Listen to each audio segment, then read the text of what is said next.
For 20 years, Tammy Monroe and Renee Carter were more than best friends. They were sisters by choice. They met when they were 5 years old outside an old Atlanta apartment building where the paint on the stair rails was chipped. The hallway lights flickered and everybody's business traveled faster than the elevator. Tammy had been the shy little girl with the pink backpack, standing close to her mother's leg, nervous about starting kindergarten. Renee had been the bold one, the little girl with neat braids, sharp eyes, and a mouth too grown for her age. When an older kid tried to snatch Tammy's backpack, Renee stepped in front of her and said, "Don't touch her."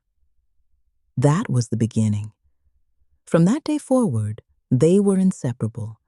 They shared lunches, secrets, clothes, lip gloss, dreams, and eventually heartbreaks. When Tammy cried, Renee was there. When Renee got into trouble, Tammy covered for her. When the world made them feel small, they promised each other they would grow up and become everything people said they could never be. By the time they were teenagers, their bedroom floors were covered with vision boards, luxury apartments, designer clothes, business cards, magazine cutouts of powerful women in suits, rooftop dinners, dream cars. Tammy would point at a picture of a beauty brand founder and say, "One day I'm going to have my own line." Renee would smile and say, "And I'll be right beside you." Tammy always believed her. She never noticed how Renee's smile sometimes faded when Tammy talked about her own dreams.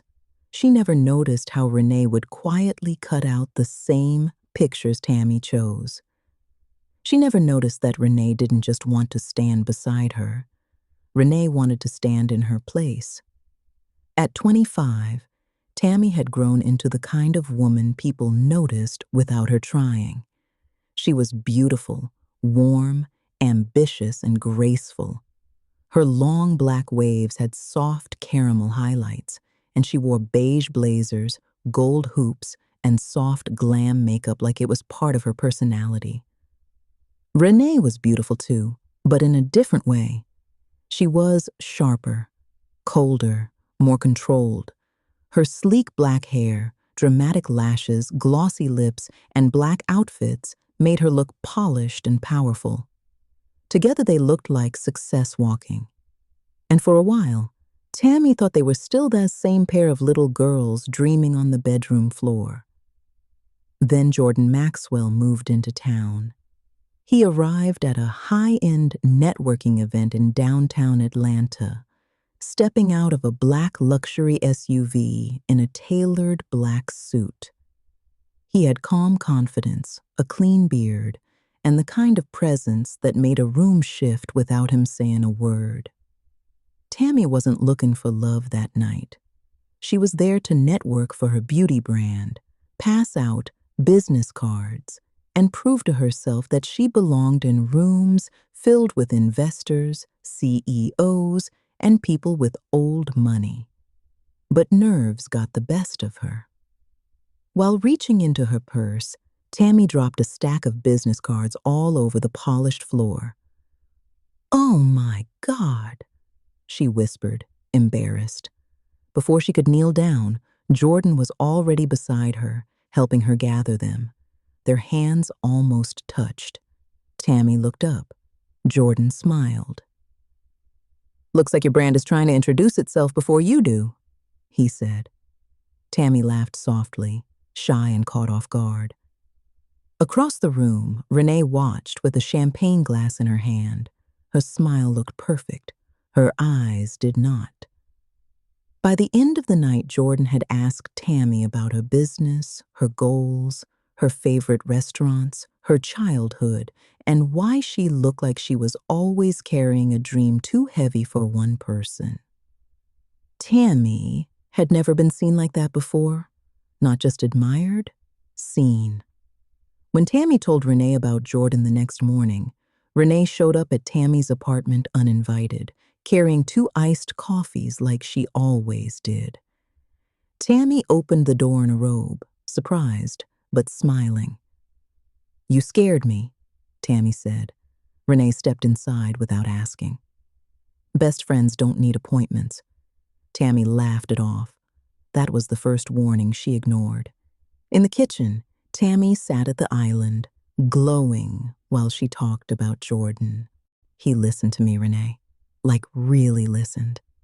I told him about my beauty line, and he didn't act like it was some cute little hobby." Renee took a slow sip of coffee. "That's nice." Tammy smiled. "He asked me to dinner." Renee's fingers tightened around the plastic cup. "Dinner?" she asked. "Yes." "Already?" Tammy blinked. "What do you mean already?" Renee smiled, but it didn't reach her eyes. "I just don't want you moving too fast. You know how men are." Tammy nodded, because Renee had always been protective. At least, that's what Tammy told herself. But protection slowly became control. When Tammy got ready for her first date, Renee stood behind her in the bedroom mirror with her arms crossed. "You're wearing that?" Renee asked. Tammy looked down at her beige blazer and black dress. "What's wrong with it?" "It's given too available." Tammy frowned. "Renee, I'm just being honest." Tammy changed her lipstick. Renee shook her head. Tammy changed her earrings. Renee sighed. Tammy finally turned around and said, "I like how I look." Renee's face hardened for half a second. Then she smiled. "Okay, girl, do you?" But the words felt like a warning. At first, Jordan and Tammy's romance felt soft and safe. They had rooftop dinners with city lights behind them. They talked about childhood dreams and family wounds. Jordan didn't rush her. He didn't try to dim her ambition. He stood slightly behind her when she spoke to important people, letting her shine. Tammy loved that. But Renee hated it. She hated how Tammy smiled after every date. She hated how Tammy stopped answering every call immediately. She hated how Tammy's life now had a space Renee couldn't control. So Renee began inserting herself. She called during dinners. She texted guilt-filled messages. She showed up at Tammy's apartment early in the morning. She criticized Tammy's social media captions. She hovered over Tammy's phone while Tammy edited photos. "Don't post that one," Renee said one night. Tammy looked up from her couch. "Why not?" "It makes you look like you're trying too hard." Tammy's shoulders dropped. "I like it." Renee reached toward the phone. "Let me fix it." Tammy pulled it back. For the first time, Renee looked offended. A week later, Tammy noticed Renee's hair looked different. Same soft waves, same caramel highlights, same side part. Tammy stared across the brunch table. "Your hair?" Renee smiled innocently. "What about it?" "It looks like mine." Renee touched the ends. "Girl, don't flatter yourself. It's just highlights." Then came the gold hoops, the nude lipstick, the beige blazer, the same perfume. At first, Tammy tried to laugh it off, but every time she looked at Renee, she felt like she was staring into a distorted mirror. One night, Jordan noticed too. Tammy and Jordan were sitting in an upscale lounge when Renee walked in wearing a beige blazer, black top, and gold jewelry almost identical to Tammy's outfit. Tammy's stomach dropped. Jordan's smile disappeared. Renee floated toward them like nothing was strange. "Wow," she said. "Look at us. Twins?" Tammy forced a laugh. "Yeah, crazy." Jordan didn't laugh. Later, when Renee stepped away, Jordan leaned closer to Tammy. "Does she always do that?" Tammy looked down. "Do what?" "Copy you." Tammy felt defensive. "She's my best friend." Jordan's voice stayed calm. "I know, but sometimes people don't copy what they admire."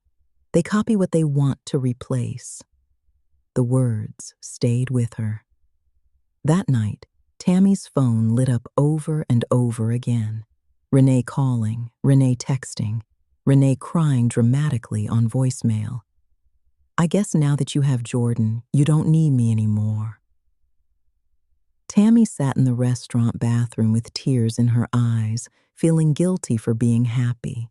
That was Renee's strongest weapon, guilt, and she knew exactly how to use it.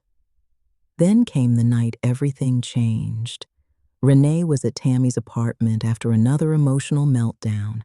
She cried on the couch, accused Tammy of changing, accused Jordan of turning Tammy against her, then suddenly went quiet. I need some water, Renee said, leaving her phone on the kitchen counter. Tammy stood near the island, exhausted. Then Renee's phone buzzed. Once, twice. Tammy glanced down. The screen lit up. Jordan's name appeared. The message preview read, "Did you ever tell Tammy the truth?" Tammy froze. Her heartbeat shifted. The apartment suddenly felt too quiet. Renee's phone buzzed again. Tammy knew she shouldn't touch it. But something deep inside her already knew her life was about to split in half. The phone wasn't locked. Tammy opened the message thread. Her hands trembled. The messages were old, months old, before Tammy and Jordan ever dated. Renee had confessed her feelings to Jordan. She told him she liked him. She told him she saw a future with him. Jordan had responded kindly but clearly. Renee, you mean a lot to me, but my heart is with Tammy. Tammy swallowed hard. Another message from Renee appeared underneath. She doesn't even know how to love someone like you. Tammy's eyes filled with tears. Then she saw something worse. A hidden photo album. The title made her blood go cold. My Future Life. Tammy opened it. There were photos of her, dozens, then hundreds. Tammy at brunch, Tammy walking into work, Tammy with Jordan, Tammy's clothes hanging in her closet, Tammy's perfume bottles, Tammy asleep on her own couch. The room tilted. Tammy covered her mouth. Someone had been inside her life, watching, collecting, studying, and the person doing it was the woman she called sister. The front door opened. Renee stepped back into the room. Her eyes went straight to the phone in Tammy's hand. For a moment, neither of them spoke. Then, Renee closed the door slowly. Why are you looking through my phone? Renee asked. Tammy's voice shook. Why do you have pictures of me sleeping? Renee's expression stayed calm. Too calm. Tammy stepped back. Answer me. Renee tilted her head. You wouldn't understand. Tammy's fear turned into anger. Try me. Renee walked closer. The city lights flashed behind her through the windows. You always got everything, Renee whispered. Tammy stared at her. What are you talking about? The attention, the softness, the love. People wanted to protect you, help you, choose you. Tammy shook her head, tears falling. You were my best friend. I was your shadow, Renee snapped. Do you know what that feels like? Standing next to you while everybody sees you first? Tammy looked broken. Renee, I loved you. Renee laughed, but there was no joy in it. No, you loved having me there. You loved having someone clap for you, comfort you, fix you, but I was tired of watching you live the life we both dreamed about. Tammy's voice dropped. So you copied me? Renee's eyes turned cold. I study you. Tammy stepped back. Renee moved closer. I learned what made people love you. Your hair, your clothes, your perfume, your smile, the way you tilt your head when you listen, even the way you talk to Jordan. Tammy looked horrified. Renee's voice softened into a whisper. I didn't just want Jordan. The silence stretched. Renee's eyes locked on hers. I wanted to be you. Tammy felt something inside her break, not loudly, quietly, like glass cracking under pressure. Before Renee could say another word, there was a knock at the door. Then Jordan's voice. Tammy? Tammy turned, shaking. Renee's face changed instantly. The coldness vanished. Fake tears appeared. Jordan entered the apartment urgently, eyes moving from Tammy's trembling hands to Renee's tearful face. What happened? He asked. Renee rushed toward him. Jordan, she's confused. She went through my phone. She's acting paranoid. Tammy stood behind him, hurt and afraid. Jordan, she whispered, look at the phone. Renee reached for his arm. Please don't let her do this to me. Jordan looked at Renee's hand on his chest, then removed it gently. Give me the phone, he said. Tammy handed it to him. Renee went still. Jordan read the messages, then the album. His face shifted from confusion to shock to disgust. He looked at Renee. You took pictures of her sleeping? Renee's lips trembled. I was worried about her. Jordan's jaw tightened. Don't. Renee's fake tears disappeared. Tammy stood beside him, crying silently, hoping for the truth to finally be enough. Jordan looked through the photos again. His voice was low. This is not love. This is obsession. Renee's face twisted. No, she said. You don't get to judge me. You chose her because she got to you first. Jordan shook his head. I chose Tammy because I love Tammy. That sentence destroyed the last piece of control Renee thought she had. She screamed. The sound ripped through the apartment. She knocked over a lamp. Glass shattered across the floor. Tammy flinched, and Jordan stepped in front of her. Renee cried, screamed, begged, and blamed everyone but herself. By morning, Tammy sat in the police station with a folder of evidence in her lap. Photos, messages, call logs, screenshots, proof. Jordan sat beside her, quiet and supportive. Tammy looked exhausted, but she wasn't broken. Not anymore. The next day, Tammy changed her locks. She stood in the hallway while the locksmith worked, wearing a black robe and holding her keys like they weighed 100 pounds. Her face was sad, but resolved. For the first time in years, the door to her life belonged only to her. Inside the apartment, Tammy removed the framed photos of herself and Renee from the wall. Each empty space hurt. Each nail mark felt like a memory being pulled from her skin.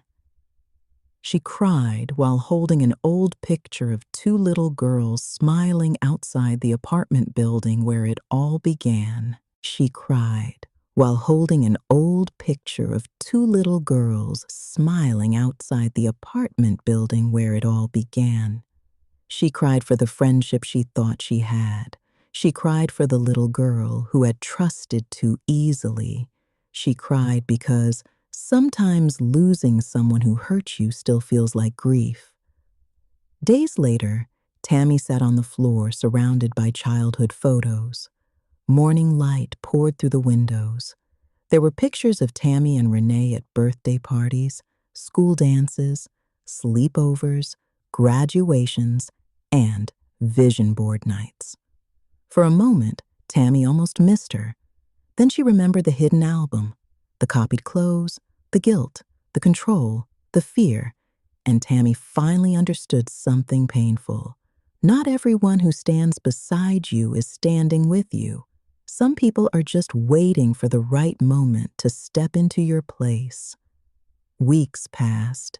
Tammy went back to work. She rebuilt her routine. She stopped apologizing for not answering every call. She stopped explaining her happiness. She stopped shrinking to make someone else feel secure. Jordan stayed close, but he didn't push. He gave her space. He let her heal. One night, Tammy stood on her balcony overlooking the city. The skyline glowed in the distance.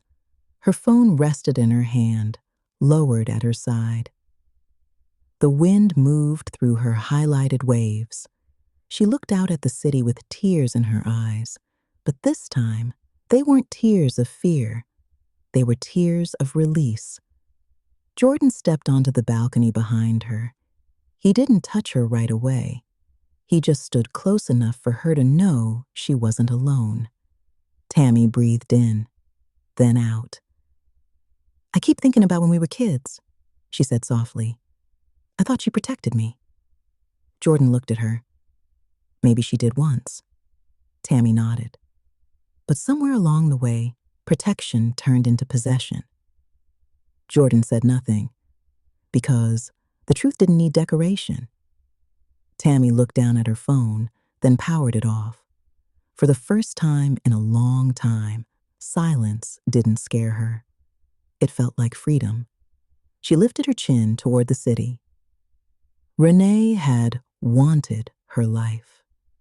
Her clothes, her love, her dream, her place in the world. But Tammy still had the one thing Renee could never steal, herself. And that was the part of her life she was finally ready to protect. Could you forgive a best friend who copied your life and betrayed your trust? Do you think Renee was jealous from the beginning, or did Jordan bring out who she really was? Please leave a comment, like, share, and subscribe.